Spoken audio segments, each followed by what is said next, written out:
नमस्कार, स्वदेश न्यूज देख रहे हैं आप। मैं हूं आपके साथ ऋषभ सोनी और लेकर आया हूं छत्तीसगढ़ की खास डिबेट, जिसमें आज हम बात करेंगे नक्सली खात्मे की, जिसमें के बाद अब बस्तर का कायाकल्प होने वाला है।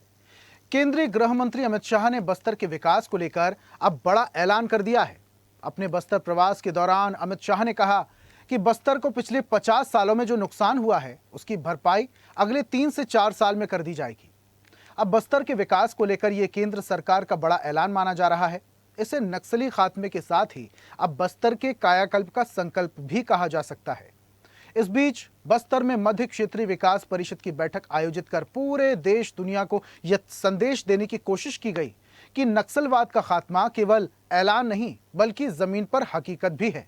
देखिए खास रिपोर्ट, फिर करेंगे चर्चा।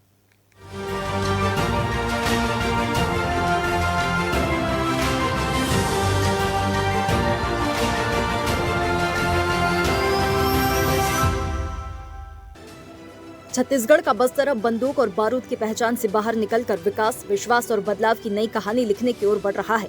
वर्षों तक नक्सल हिंसा की मार झेलने वाला ये इलाका अब शांति, सुरक्षा और समृद्धि की राह पर आगे बढ़ता दिखाई दे रहा है। सरकार का फोकस अब केवल सुरक्षा तक सीमित नहीं है, बल्कि बस्तर के समग्र विकास पर है। बस्तर में कनेक्टिविटी बढ़ाने के लिए सड़क, मोबाइल नेटवर्क और इंटरनेट सुविधाओं का विस्तार किया जा रहा है। इससे गांवों को मुख्य धारा से जोड़ने में मदद मिल रही है। वहीं निवेश और उद्योगों की संभावनाओं पर भी सरकार काम कर रही है। माना जा रहा है कि अब बस्तर में विकास की रफ्तार तेज होगी और आने वाले 3 से 4 वर्षों में बस्तर देश के तेजी से उभरते क्षेत्रों में शामिल होगा। देश से नक्सलवाद के खात्मे के ऐलान के बाद पहली बार बस्तर पहुंचे केंद्रीय गृह मंत्री अमित शाह ने कहा कि देश को आजादी भले ही 78 साल पहले मिल गई थी, लेकिन बस्तर में आजादी का सूर्योदय 31 मार्च को नक्सलवाद के खात्मे के बाद हुआ है। अमित शाह ने कहा कि नक्सलवाद के कारण छत्तीसगढ़ के बस्तर को काफी नुकसान हुआ, लेकिन बीजेपी की केंद्र और राज्य सरकार मिलकर बस्तर का कायाकल्प करेगी। अमित शाह ने कहा कि पिछले 50 साल में जो नुकसान हुआ है, मोदी और साय सरकार मिलकर उसकी भरपाई अगले 3 से 4 साल में कर देगी। केंद्र में तो मोदी जी की सरकार पहले भी थी, मगर छत्तीसगढ़ की कांग्रेस सरकार ने नक्सल उन्मूलन अभियान में हमारा सहयोग नहीं किया। 13 दिसंबर 2023 में यहां भाजपा सरकार बनने के तुरंत बाद ये घोषणा की गई कि 31 मार्च 2026 को ये देश को हम नक्सलवाद के आतंक से मुक्त कर देंगे। बस्तर नक्सल मुक्त हो गया है, तब हमने तय किया है कि प्रथम चरण में ये 200 कैंपों में से 70 कैंप, करीब करीब 1/3 कैंप को हम वीर शहीद गुंडादूर सेवा डेरा में तब्दील करेंगे। दरअसल 24 अगस्त 2026 को केंद्रीय गृह मंत्री अमित शाह ने 31 मार्च 2026 तक बस्तर सहित देश से नक्सलवाद के खात्मे का ऐलान कर दिया था। इसके बाद बस्तर में केंद्र और राज्य सरकार ने मिलकर माओवादियों के खिलाफ प्रभावी कार्रवाई शुरू की। सुरक्षा बलों को केंद्र और राज्य सरकार की ओर से पूरी छूट दे दी गई। इसके बाद चले सुरक्षा बलों के अभियान में 2024 से लेकर मार्च 2026 के बीच माओवादियों के सेंट्रल कमेटी के महासचिव बसव राजू, कुख्यात नक्सली हिडमा, गजरुल्ला राव, गणेश उइके और के सत्यनारायण रेड्डी समेत 706 नक्सलियों को मार गिराया। सुरक्षा बलों ने जिन बड़े माओवादियों को मार गिराया, उसमें माओवादियों के केंद्र कमेटी के 12 सदस्य मारे गए। सुरक्षा बलों की ताबड़तोड़ कार्रवाई में 2218 माओवादियों की गिरफ्तारी हुई। इसी बीच बड़े माओवादियों को चुन चुन कर निशाना बनाया जाने लगा। तब central committee member Venugopal, Paparao और चंदना जैसे बड़े लीडर समेत 4839 माओवादियों ने सरकार के सामने आत्मसमर्पण कर दिया। इसके बाद 30 मार्च 2026 को केंद्रीय गृह मंत्री अमित शाह ने बस्तर समेत देश को नक्सल मुक्त घोषित कर दिया। लेकिन अब बात है बस्तर के कायाकल्प की, जिसकी शुरुआत बस्तर में मध्य क्षेत्रीय विकास परिषद की बैठक के साथ कर दी गई है। बैठक के माध्यम से केंद्र और राज्य सरकार ने पूरे देश और दुनिया को ये संदेश दिया है कि बस्तर से नक्सलवाद के खात्मे का ऐलान महज एक राजनीतिक ऐलान नहीं है, बल्कि धरातल पर भी नक्सली खत्म हो चुके हैं। हालांकि कांग्रेस ने केंद्रीय गृह मंत्री अमित शाह के ऐलान और मंशा पर सवाल उठाए हैं। देखिए, नक्सल मुक्त जो हुआ है वो हमारे नीतियों के कारण से। हमने बस्तर के लोगों का विश्वास जीता, वहां के जंगल, जल जंगल जमीन में उसको अधिकार दिया। झूठ बोलने के 2 लोग तो ठेका ले रखे हैं।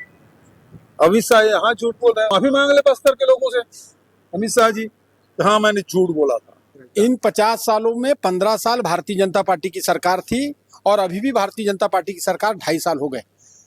अमित शाह जी देश के गृह मंत्री हैं और बस्तर कितने बार आए हैं सबको मालूम है। क्या कोई आर्थिक पैकेज आज तक के बस्तर को उन्होंने दिया? कीमती मिनरल्स हैं या अपने कुछ चुनिंदा उद्योगपति दोस्तों को फायदा पहुंचाने के लिए, इसको छोड़कर उनका कोई प्लानिंग, कोई सोच नहीं है। विपक्ष के अपने धर्म और आशंका कुशंका है, लेकिन इस सब के बीच में इस सच्चाई से इनकार नहीं किया जा सकता कि बस्तर में मौजूद नक्सली कैडर लगभग पूरी तरह से समाप्त हो चुका है। ये अपने आप में बस्तर के लिए हिंसा से आजादी तो है ही।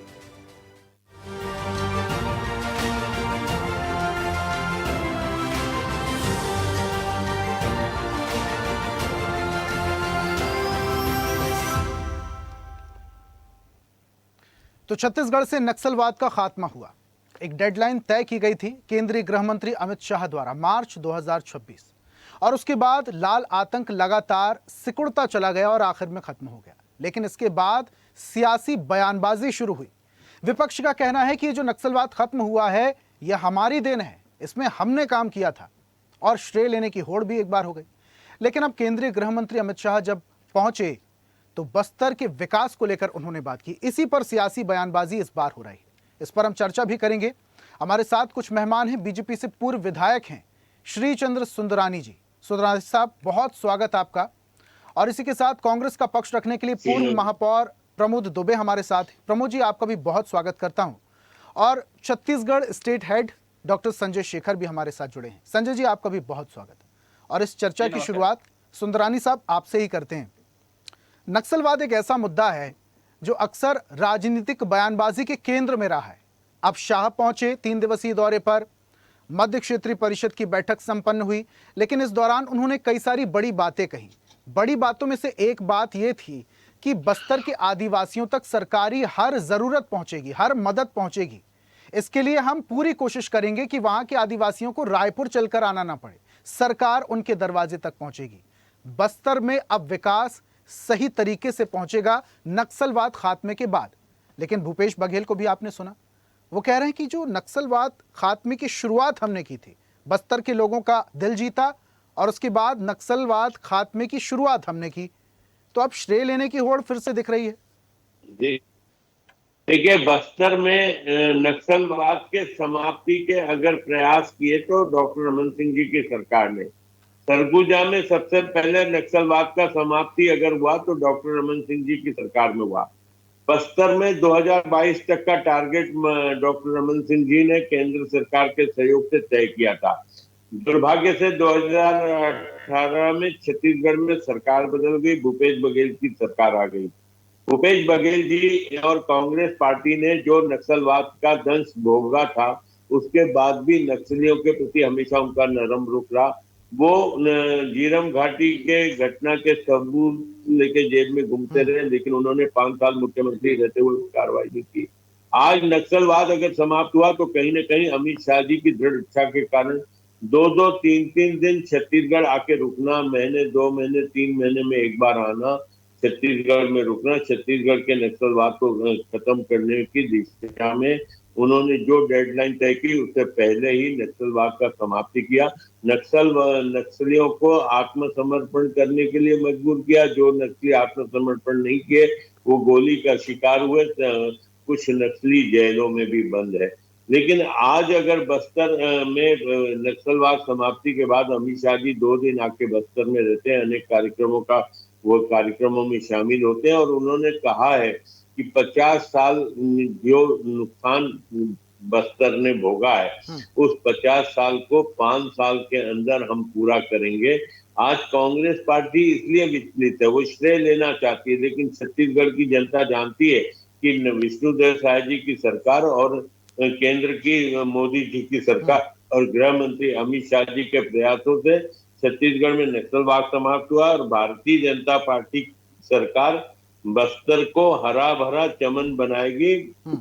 जो संभावनाएं हैं वो आप देखिएगा, बस्तर के लोगों को राजधानी नहीं आने पड़ेगा, ये कमिटमेंट अमित शाह जी ने किया है। निश्चित रूप से हमारी सरकार जो कहती है वो करके बताती है। लेकिन सुंदरानी साहब, एक बात पे और गौर करना होगा, क्योंकि लगातार विपक्ष भी इस पर सवाल उठाता रहा है। जब से छत्तीसगढ़ बना है तब से अगर 5 साल को अलग कर दिया जाएगा और कुछ जोगी सरकार को अलग कर दिया जाए तो लंबे वक्त तक आपने ही शासन किया। इस दौरान भी नक्सलवाद फला फूला, तो नक्सलवाद बढ़ा, इसकी जिम्मेदारी भी आपको उठानी होगी। आदरणीय सोनी जी, हम अपनी जिम्मेदारियों से कभी पीछे नहीं हटते। देखिए, भारतीय जनता पार्टी की सरकार निश्चित रूप से 15 साल डॉक्टर रमन सिंह जी की सरकार रही, 2.5 साल से अभी विष्णुदेव साय जी की सरकार है। लेकिन यह बात भी छत्तीसगढ़ के लोगों को याद रखनी चाहिए कि नक्सलवाद समाप्ति की दिशा में सबसे पहले सरगुजा संभाग को नक्सलवाद से मुक्त कराया डॉक्टर रमन सिंह जी की सरकार ने। हमने गोली की बात गोली से की, शांति से बात की तो शांति से बात की। हमने कभी नक्सलियों के प्रति नरम रुख नहीं अपनाया था। कांग्रेस पार्टी के बड़े बड़े नेताओं के मैंने बयान सुने, हमेशा नक्सलवाद के प्रति हमेशा लचीला रुख रहा, नरम रुख रहा। कई बार तो नक्सली भटके हुए भाई भी मानते थे। दिग्विजय सिंह जी के बयान ले लो या राहुल गांधी जी के बयान ले लो, तो नक्सलवाद के प्रति कभी उनका कड़ा रुख नहीं रहा। हालांकि सबसे ज्यादा दंश अगर किसी ने झीरम घाटी में, तो हमारे प्रदेश की प्रथम पंक्ति के नेता शहीद हुए, हमें भी इस बात का अफसोस है। लेकिन आज अगर हम ये कहें कि नक्सलवाद को समाप्त करने में कांग्रेस की भूमिका रही, तो कभी नहीं रही। आज कांग्रेस विचलित इस बात को लेकर है कि बस्तर में कभी किसी समय कांग्रेस का गढ़ हुआ करता था बस्तर, लेकिन आज बस्तर भारतीय जनता पार्टी की इतनी मजबूती के साथ वहां पांव पसार चुकी है, क्योंकि नक्सलवाद समाप्ति के बाद जो गांव तक विकास पहुंचेगा, सड़कें पहुंचेगी, काम होगा, इस बात को लेकर कांग्रेस के नेता चिंतित हैं और वो श्रेय लेने में लगे हुए। ठीक है सुंदरानी साहब, आऊंगा वापस से आपके पास। महापौर जी हमारे साथ जुड़ चुके हैं, पूर्व महापौर जी प्रमोद जी जुड़े हैं। ठीक है, बहुत जल्दी हमारे साथ प्रमोद जी जुड़ेंगे, उनसे भी बातचीत करेंगे। जो आरोप वो लगा रहे हैं उसके पीछे तर्क क्या है वो भी समझेंगे, लेकिन तब तक संजय जी से बात कर लेते हैं। संजय जी, छत्तीसगढ़ की राजनीति को, वहां के भौगोलिक विज्ञान को, भाषा को बखूबी आप समझते हैं, तो आपसे समझना चाहेंगे जब से ये ऑपरेशन शुरू हुआ था और ये टारगेट जो अमित शाह जी ने तय किया था मार्च 2026, उसके बाद लगातार हम कार्रवाइयां देख रहे थे। झीरम घाटी के दौरान जो बड़े नक्सली, बड़े कैडर के नक्सली थे, उनका भी खात्मा इसी दौरान हुआ था। बसवा की अगर मैं बात करूं तो 21 मई 2025 और हिडमा की बात करूं तो 18 नवंबर 2025। ये बड़े नक्सली नाम थे जिनका खात्मा हुआ। अब दावा ये किया जा रहा है कि अब बस्तर में विकास की बयार बहेगी, अब आदिवासियों तक हर वो सुविधा पहुंचेगी जो नक्सलवाद के कारण नहीं पहुंच पाती थी। यह इतना आसान होगा? ये दावा, ये जो वादा किया जा रहा है, ये कितना कारगर होगा? संजय जी। देखिए, मैं थोड़ा सा आपका सवाल का सीधा जवाब देने से पहले आधा मिनट मैं पूर्व की जो स्थिति थी उसकी तरफ प्रकाश डालना चाहूंगा। Please sir. मैं स्टेट बनने के समय से छत्तीसगढ़ में हूं और बहुत गंभीरता से मेरा बस्तर को बहुत करीब से देख, लगातार वहां जाना हुआ है 2000 से। आप कल्पना नहीं कर सकते थे कि 2000 राज्य बनने के समय अगर आपको रायपुर से सुकमा जाना होता और चिल्तरनार और मेटला, तो आप सोच भी नहीं सकते थे वहां जाने में आपको 3 दिन लग जाते। लेकिन आज के डेट में आप यहाँ से अगर पुवर्ती जो हिरमा का गांव है, जो सबसे कुख्यात इलाका ताल मेटला, जहां पर 76 जवान शहीद हुए थे, वहां पर जाने में आप एक दिन आराम चले जाएंगे। बहुत अच्छी सड़कें वहां तक बन गई है। तो ये जो स्थितियां हुई है, ये स्थितियां अभी नहीं हुई है। आपको बता दूं कि ये जो लॉन्च पैड माओवादियों के खात्मे का अगर किसी ने तैयार किया था, तो निश्चित तौर पे डॉक्टर रमन सिंह ने तैयार किया था, उनकी पूरी टीम ने तैयार की थी। वहां पर सड़कों का जाल जो मैक्सिमम बिछाया गया वो डॉक्टर रमन सिंह के समय बिछाया गया। वहां पर अधिकांश जो कैंप खोले गए वो डॉक्टर रमन सिंह के समय खोले गए और वो नक्सलवाद के खात्मे की तरफ सरकार बहुत आगे बढ़ गई थी। लेकिन उसके बावजूद उस समय डॉक्टर साहब को जितना सपोर्ट केंद्र से मिलना था, क्योंकि केंद्र में मनमोहन सिंह की सरकार थी, नहीं मिल रही थी, उसके बावजूद एक काम स्टेट अपने दम पे कर रहा था। बीच में रमन सिंह की सरकार चली गई, भूपेश बघेल आ गए और फिर वहां बीजेपी की सरकार आ गई। तो आज ही आप लगातार केंद्रीय गृह मंत्री कह रहे हैं कि हमको जो सपोर्ट मिलनी चाहिए थी, स्टेट और सेंटर का जो कोऑर्डिनेशन होना चाहिए था, वो पूरा नहीं हो पा रहा था। लेकिन जब 2023 में भारतीय जनता पार्टी की सरकार बनी तो वो कोऑर्डिनेशन मिला, दोनों जगह की सरकारें थी और मिल करके, और साथ में इस कोऑर्डिनेशन को सपोर्ट मिला कहां से? मध्य प्रदेश की तरफ से, उड़ीसा की तरफ से, क्योंकि उड़ीसा में भारतीय जनता पार्टी की सरकार आ गई थी, और फिर आंध्र प्रदेश में गठबंधन की सरकार आ गई थी। तो चारों तरफ से माओवादियों को घेरने का पूरा एक वो तैयार हुआ और उसके बाद दोनों सरकारों ने मिलकर के जो टारगेट तय किया उसको पूरा कर लिया।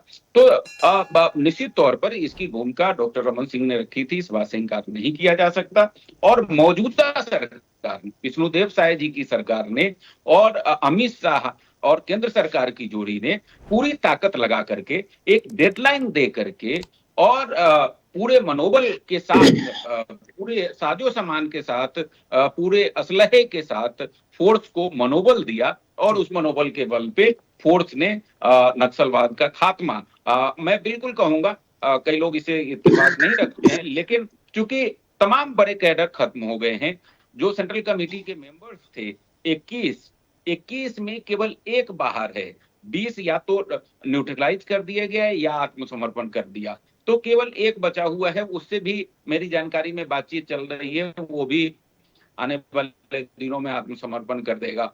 तो पुलिस ब्यूरो जो कि सबसे बड़ा इनका नेतृत्व का संगठन होता है, जो पॉलिसी मेकर बॉडी होती है, उसके 21 में से 20 सदस्य अगर खत्म हो गए, मार दिए गए या आत्मसमर्पण हो गया, एक बचा हुआ है, वो भी भूमिगत है, उससे चर्चा चल रही है, तो हम कह सकते हैं कि माओवाद का खात्मा, अच्छा संजय जी, माफ कीजिएगा मैं आपको बीच में टोक रहा हूं, फिलॉसफी है उसको नहीं, लेकिन जी, नक्सल हिंसा का खात्मा, नक्सल कैडर का खात्मा हो गया। ठीक है संजय जी, लेकिन एक महत्वपूर्ण जानकारी मैं आपसे और लेना चाह रहा हूं। अभी आप बता रहे थे कि रमन सरकार के दौरान ये नक्सलवाद खात्मे की नींव रख दी गई थी, लेकिन केंद्र में मनमोहन सरकार थी, कांग्रेस की सरकार थी, इसलिए सपोर्ट नहीं मिला।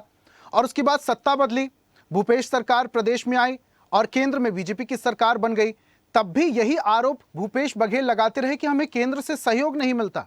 अगर ऐसा हो जाता तो क्या भूपेश सरकार में ही नक्सलवाद का खात्मा तय था? नहीं, ये देखिए, ये सबको मालूम है, देश में एक एक व्यक्ति को मालूम है कि जो लेफ्ट और कांग्रेस है उसका जो माओवादी के प्रति या नक्सलवादी है उनके प्रति सीधे डायरेक्ट तौर पे नहीं, लेकिन उसके साइजर कहे, बाकी डील करने की अलग। देखिए, जो भारतीय जनता पार्टी है उसके डील करने की पॉलिसी एकदम अलग है। उनका कहना है कि या तो आप हथियार डालो या हम तुमको निपटा देंगे, हम तुमको मार डालेंगे। कांग्रेस की पॉलिसी ये है कि नहीं भाई, वो हमारे जो है आदिवासी ही है और आदिवासी से हम बातचीत के माध्यम से, संवाद के माध्यम से उसका खात्मा करेंगे। तो दोनों के डील करने की पॉलिसी अलग थी और इस वजह से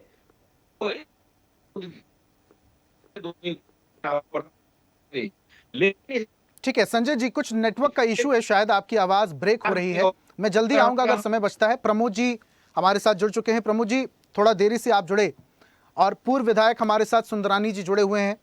वो कई सारी बातें कह रहे थे और बस्तर के विकास को लेकर भी जो अभी बातें हो रही थी उसको लेकर वो अपनी बात रख रहे थे। लेकिन भूपेश बघेल की बात को मैं कोट करूंगा। आप लोगों की तरफ से ये दावा किया जा रहा है कि नक्सलवाद के खात्मे को लेकर आप लोगों ने नींव रखी थी, जबकि ये देखा जाता है कि केंद्रीय गृह मंत्री अमित शाह ने लाल आतंक को जड़ से खत्म करने का बीड़ा उठाया। जो टारगेट सेट किया गया उस टारगेट के अंदर अंदर ही लाल आतंक को जड़ से खत्म किया गया। अब जब अमित शाह बस्तर पहुंच रहे हैं, विकास की बात कर रहे हैं, आप लोग श्रेय लेने की कोशिश कर रहे हैं। प्रमोद जी, नहीं, हमने तो कभी नहीं कहा कि हमको श्रेय दीजिए। अभी तो भारतीय जनता पार्टी में ये मुश्किल हो गया है कि डॉक्टर रमन सिंह साहब को श्रेय देंगे कि विष्णुदेव साय जी को श्रेय देंगे, पहली चीज। दूसरी चीज, अभी संजय शेखर जी कह रहे थे, मैं उनकी बातों से बिल्कुल सहमत नहीं हूँ। वो कह रहे थे कि कांग्रेस को ऐसा लगता है कि मतलब माओवादियों के अप्रत्यक्ष रूप से सहयोग करने की भावना रहती है। अरे हमारी तो पूरी पहले हमारे प्रथम पंक्ति के तो सारे नेताओं को खत्म कर दिया नक्सलवादियों ने। और आप इस प्रकार की अगर बात कर रहे हैं तो आपकी बातों से कौन सहमति जाहिर करेगा। दूसरी बात, नक्सलवाद जो है वो कब से चल रहा है इसकी मुझे बताने की आवश्यकता नहीं है। सरकारी जब आई, इसमें आपको मालूम है कि केंद्रीय गाइडलाइन रहती है और उस केंद्र की जो गाइडलाइन रहती है उसको राज्य को परिपालन करना आवश्यक है। इसलिए इसमें असहयोग की तो कोई बात ही नहीं होती। क्यों? क्योंकि ब्लूप्रिंट बनाना आपका काम है, कैसे चारों तरफ से राज्यों की ओर से घेरना वो आपका काम है, उसमें तो 10-15% अगर कहीं सहयोग मुश्किल से राज्य सरकार का रहता होगा, लेकिन बाकी तो जो केंद्र की जो नीति है, और स्वयं आदरणीय अमित शाह जी 2-3 बार भूपेश बघेल जी के कार्यों को उन्होंने सराहा था कि जब नक्सलिज्म के लिए हमको छत्तीसगढ़ सरकार को जो सहयोग चाहिए था, वो सहयोग भरपूर मिल रहा है। ऐसा तो उनका स्टेटमेंट रहा लेकिन है। एक बात शाह जी ये और अच्छी कहते हैं, बात वो है। कह रहे हैं कि कांग्रेस की सरकार ने साथ नहीं दिया था नक्सलवाद को खत्म करने के लिए। शाह जी तो ये भी कैसे कह रहे हैं। कहा? नहीं, अब शाह जी अगर कहीं 2019 में अलग कर रहे हैं, 2022 में अलग कर रहे हैं, 2026 में अलग कर रहे हैं, ये उनकी व्यक्तिगत बात है। उनके जो पुराने रिकॉर्ड हैं, अगर मुझे मालूम रहते हैं आप कहें तो मैं पूरे रिकॉर्ड आपको निकाल कर दे दिया रहता या सुनवा दिया रहता कि वो कितने बार छत्तीसगढ़ आए। 6 बार वो छत्तीसगढ़ आए, 6 में से 2 बार उन्होंने तारीफ की, 4 बार उन्होंने ऐसी कोई प्रतिक्रिया भी नहीं दी। इसलिए ये भी नहीं कहा जा सकता कि वो इस बात को नहीं मानते थे। लेकिन हम सब खुश हैं कि नक्सलवाद इस देश में खत्म हुआ, और हमको इसी प्रकार की उम्मीद माननीय गृह मंत्री जी से मणिपुर को लेकर भी है कि हम मणिपुर को जिस प्रकार से जल रहा है, तो उसमें भी हम गृह मंत्री जी से चाहते हैं कि उसको भी टास्क लिया जाए, क्योंकि वहां भी ट्रिपल इंजन ठीक की है, आपकी ये सरकार बात है प्रमोद जी और पहुंचेगी आने जरूर वाले समय सरकार में- तक, लेकिन हम छत्तीसगढ़ पर ही रहते हैं, छत्तीसगढ़ की बात करते हैं। संजय जी, समय की थोड़ी सी कमी है और प्रमोद जी थोड़ा देरी से जुड़े, तो मुझे उन्हें थोड़ा समय जरूर देना होगा। लेकिन प्रमोद जी, यहां पर बात ये उठती है, अगर नक्सलवाद के खात्मे का बीड़ा आपने उठाया था, आप पूरी कोशिश अगर कर रहे थे, तो झीरम घाटी, बहुत दुख के साथ मुझे कहना पड़ रहा है, झीरम घाटी में आपने प्रथम पंक्ति के बड़े नेताओं को खोया था, और उस कांड में जो बड़े नक्सली शामिल थे, अब बसवा और हिडमा, इनको अभी ऑपरेशन के दौरान 18 नवंबर 2025 को और 21 मई 2025 को जब यह अभियान चला तब मारा गया। आपकी सरकार थी, आपको इतना बड़ा आघात पहुंचा था, आप लोगों ने एक्शन क्यों नहीं लिया? इतने बड़े नक्सलियों की सफाई के लिए आप लोगों ने कोशिश क्यों नहीं की? और भूपेश बघेल कहते रहे कि हम झीरम घाटी कांड की सबूत जो है वो सीडी के तौर पर जेब में रख के घूम रहे हैं।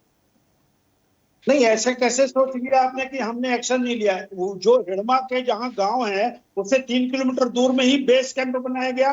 300 जो स्कूलें बंद थी, उन स्कूलों को खुलवाने का काम भूपेश बघेल जी के सरकार के समय में हुआ।